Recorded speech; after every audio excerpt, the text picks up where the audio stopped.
Desde tiempos muy remotos, la búsqueda de la belleza ha llevado a diferentes culturas a adoptar prácticas sorprendentes, algunas elegantes, otras extrañas e incluso dolorosas. Desde pies vendados hasta cinturas aplastantemente delgadas, la historia de la estética está llena de modas que desafiaron la lógica y los límites del cuerpo humano. Estas son las tendencias de belleza inusuales que verás hoy.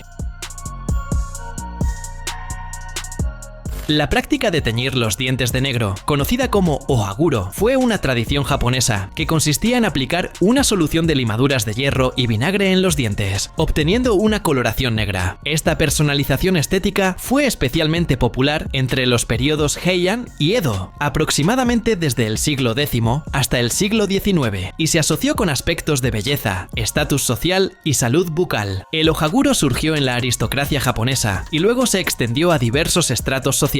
La coloración negra era valorada por simbolizar lealtad y dignidad, especialmente entre los samuráis. Además, se creía que el teñido de los dientes prevenía la caries, actuando como un sellante natural. Mantener el color exigía reaplicaciones regulares, generalmente diarias o cada pocos días, para conservar el brillo y la uniformidad del tono. Con la apertura de Japón a Occidente, durante el periodo Meiji, a finales del siglo XIX, el ohaguro empezó a caer en desuso. Las influencias culturales externas y los cambios en los patrones estéticos contribuyeron a la disminución de esta práctica. En 1870, el gobierno prohibió el teñido dental entre los hombres y, progresivamente, la tradición desapareció, subsistiendo solo en algunas representaciones culturales, como obras de teatro kabuki y festivales tradicionales.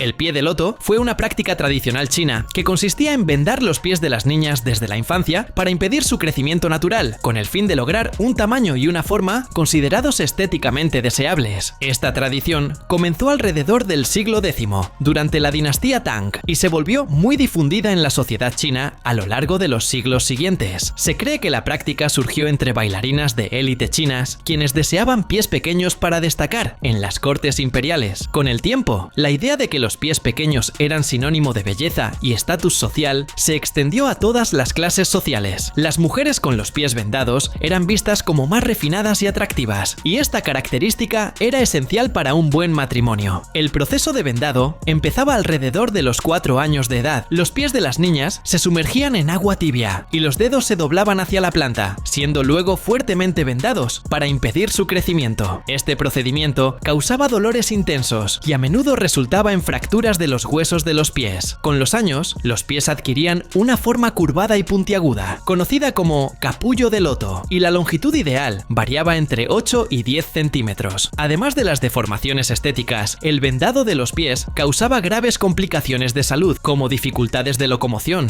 dolor crónico y problemas estructurales en los huesos de la cadera y la columna vertebral. Las mujeres con pies de loto con frecuencia necesitaban apoyo para caminar y realizaban pocas actividades físicas debido a las limitaciones impuestas por la práctica. A finales del siglo XIX y comienzos del siglo XX, movimientos reformistas empezaron a cuestionar la moralidad y la humanidad de la práctica. La presión interna y externa llevó al gobierno chino a prohibir oficialmente el vendado de los pies en 1912. A pesar de la prohibición, la práctica persistió en algunas zonas rurales hasta mediados del siglo XX. Hoy en día está prácticamente extinta, aunque todavía existen algunas mujeres ancianas que sufrieron sus consecuencias. Los corsés, ampliamente utilizados entre los siglos XVI y XIX, tenían como principal objetivo moldear el cuerpo femenino para alcanzar la llamada cintura de avispa. Esta silueta se caracterizaba por una cintura extremadamente estrecha, que contrastaba con caderas y busto más voluminosos, creando una figura considerada ideal en la época. El uso prolongado y ajustado de los corsés podía ocasionar varios problemas de salud, como dificultad para respirar, ya que la compresión del tórax restringía la expansión pulmonar, dificultando la respiración adecuada. La deformación ósea también era un inconveniente, pues la presión podía alterar la forma de las costillas y de la columna vertebral, modificando la estructura natural del cuerpo. Otra complicación que podía presentarse era el desplazamiento de los órganos internos, con el estómago, el hígado y los intestinos siendo presionados hacia posiciones anómalas, afectando sus funciones. Aunque los corsés tradicionales han caído en desuso, prendas similares, como las fajas moldeadoras, aún son populares. Cabe destacar que el uso inadecuado de estas prendas puede conllevar riesgos para la salud, como atrofia muscular y problemas posturales.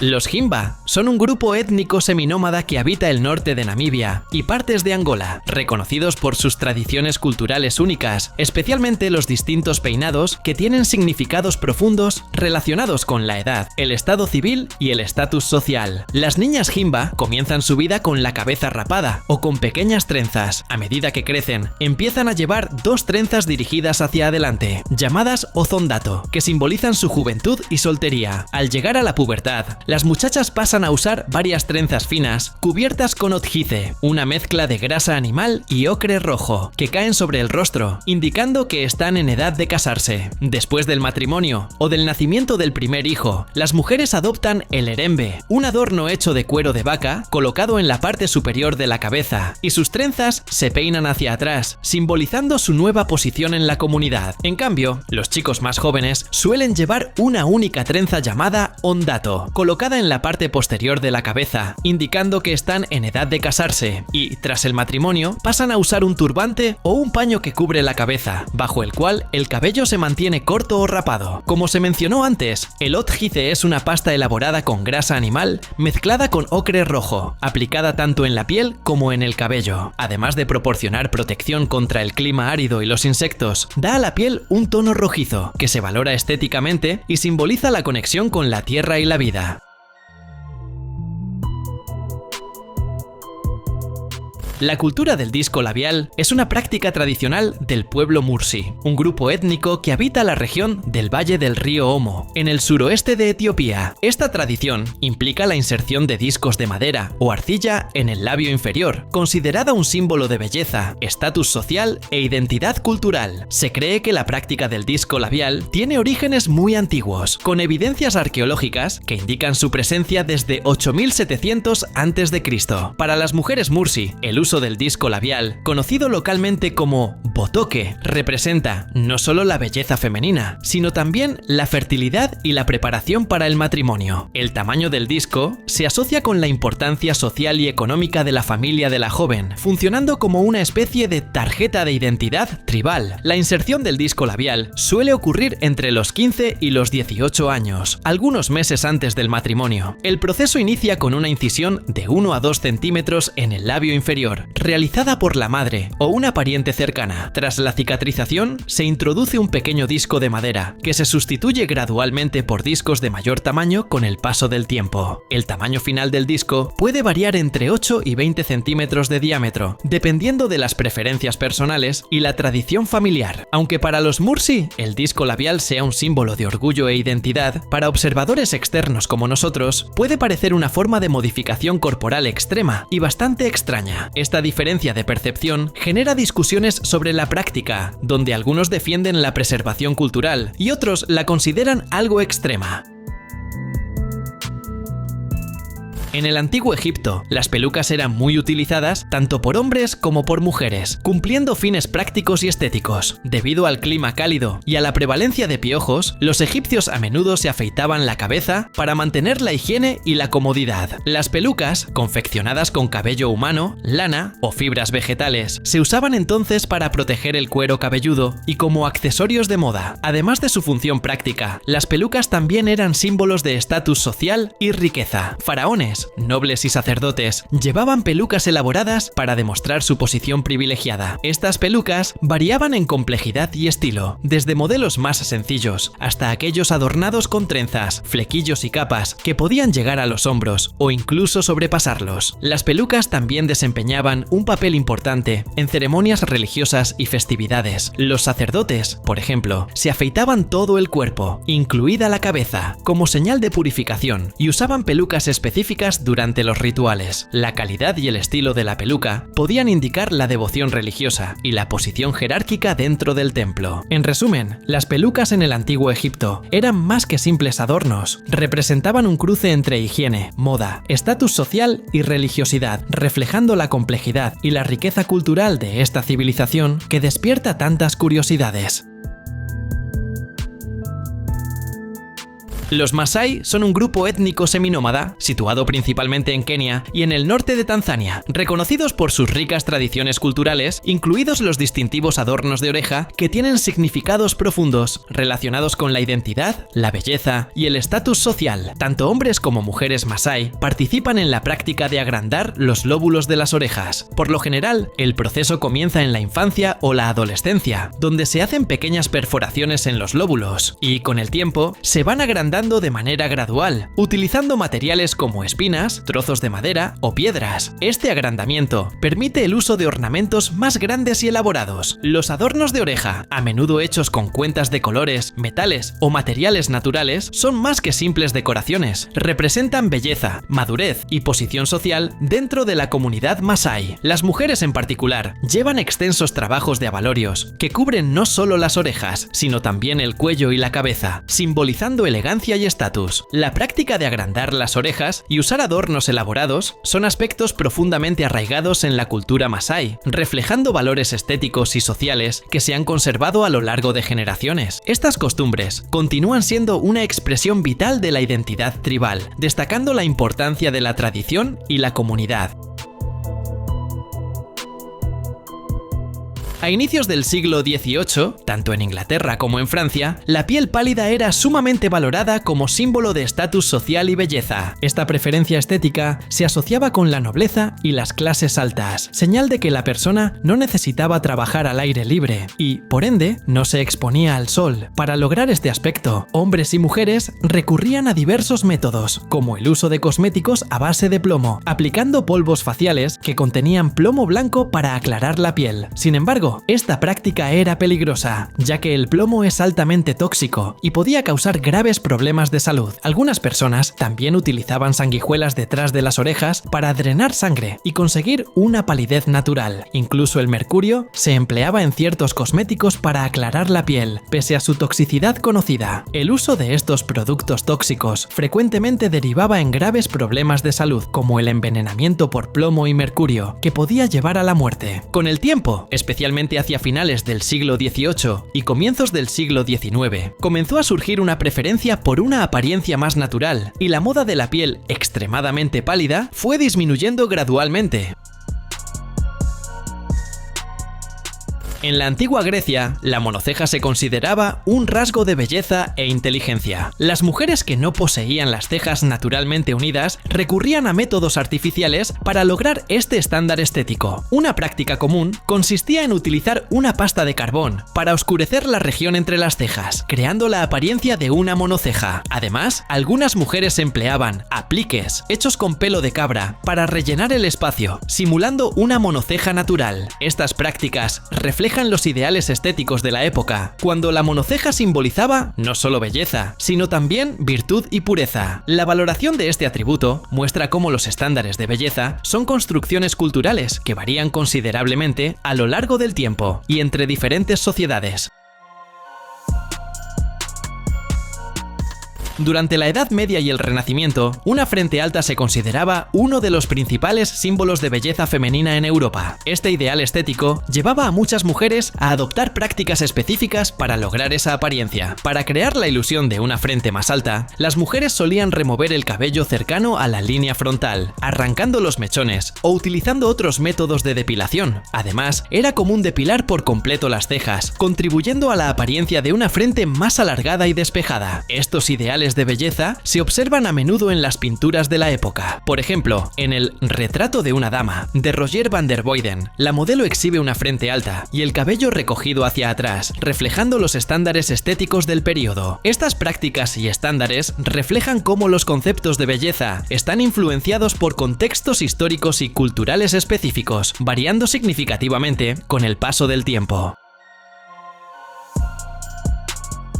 Algunas publicaciones realizadas por mujeres en las redes sociales muestran que tener una lengua larga o alargada puede ser una tendencia de belleza significativa. En un registro, se ve a una mujer exhibiendo su lengua más larga y enseñando incluso formas de mostrarla de modo que luzca, por decirlo así, más extensa. En el vídeo, explica la técnica y la demuestra como si fuera algo realmente positivo y de moda. El registro, no solo de ella sino también de otras mujeres sobre el tema, comenzó a repercutir en internet, siendo muy comentado. En ese registro en particular, incluso reta a su público, que muy probablemente sea de mujeres, preguntando si ellas tendrían la lengua más grande que la de ella, es decir, dejando claro que realmente se está considerando algo bonito. El peinado fontange fue una tendencia destacada entre finales del siglo XVII y comienzos del siglo XVIII en Francia. Su nombre proviene de la marquesa de Fontanges, quien fue amante del rey Luis XIV. Cuenta la leyenda que, tras un día de cacería en 1680, la joven marquesa sujetó su cabello de manera improvisada con una cinta, lo que complació tanto al rey que le pidió que conservara ese estilo. A partir de entonces, el peinado ganó popularidad en la corte y posteriormente en toda Europa. El fontange se caracterizaba por cabellos rizados y encrespados, dispuestos en alto, sujetos con cintas y realzados con encajes, cofias y armazones de alambre para sostener el volumen elevado. Al principio, las pelucas femeninas eran pequeñas y se adornaban con accesorios de muselina, encajes y cintas con armazones de alambre conocidos como fontange. Con el tiempo, estas pelucas comenzaron a crecer, alcanzando tamaños realmente enormes. En resumen, el peinado fontange no fue solo una moda pasajera, sino también un reflejo de las complejas dinámicas sociales y culturales de la época, demostrando cómo la estética puede verse influida por acontecimientos y personalidades específicas. En la antigua China, especialmente durante la dinastía Qing, desde 1644 hasta 1912, el uso de protectores de uñas alargados era una práctica común entre la nobleza y la realeza. Estos accesorios, a menudo fabricados con metales preciosos como oro y plata y adornados con piedras preciosas, servían para proteger uñas largas, que simbolizaban un estatus elevado y riqueza. Las uñas largas indicaban que la persona no necesitaba realizar trabajos manuales, reforzando su posición social privilegiada.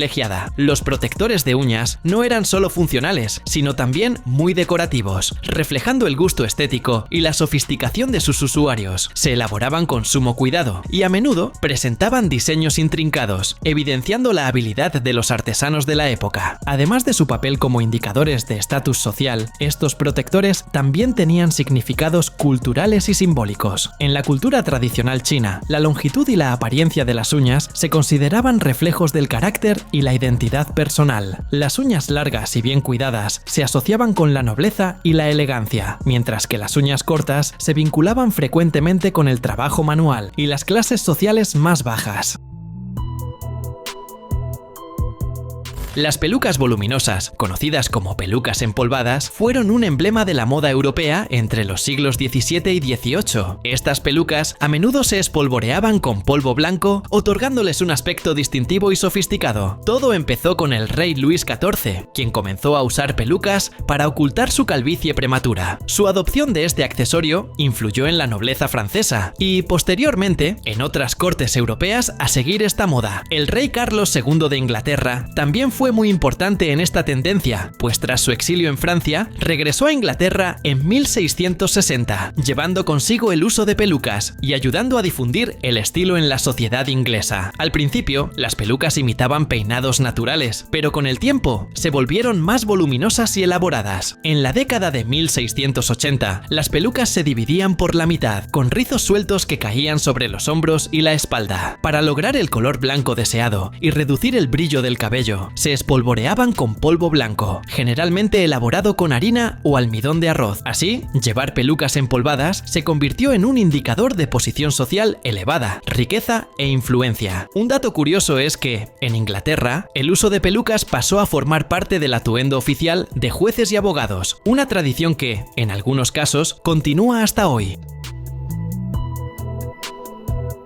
Las mujeres jirafa pertenecen al subgrupo Kayan de la etnia Karen, originaria de Myanmar, antigua Birmania. Debido a conflictos políticos y persecuciones, muchos Kayan buscaron refugio en Tailandia, estableciéndose principalmente en la provincia de Mae Hong Son. La práctica de usar aros de latón alrededor del cuello comienza en la infancia, alrededor de los 5 años de edad. Con el tiempo, se añaden más aros, aumentando el peso y la presión sobre la clavícula, lo que crea la ilusión de un cuello alargado. Aunque las razones precisas para esta tradición no están claras, algunas teorías sugieren que servía para proteger a las mujeres de ataques de tigres, mientras que otras creen que los aros desalentaban el rapto de mujeres por tribus rivales, haciéndolas menos atractivas. Actualmente, llevar los aros se considera un símbolo de identidad cultural y belleza entre los Kayan. Sin embargo, la práctica ha generado debates sobre temas de salud y derechos humanos, especialmente debido al turismo que atrae a visitantes interesados en ver a las mujeres jirafa. Algunas mujeres optan por mantener la tradición como una forma de preservar su cultura y sostener económicamente a sus comunidades a través del turismo. No olvides suscribirte para ver más videos como este.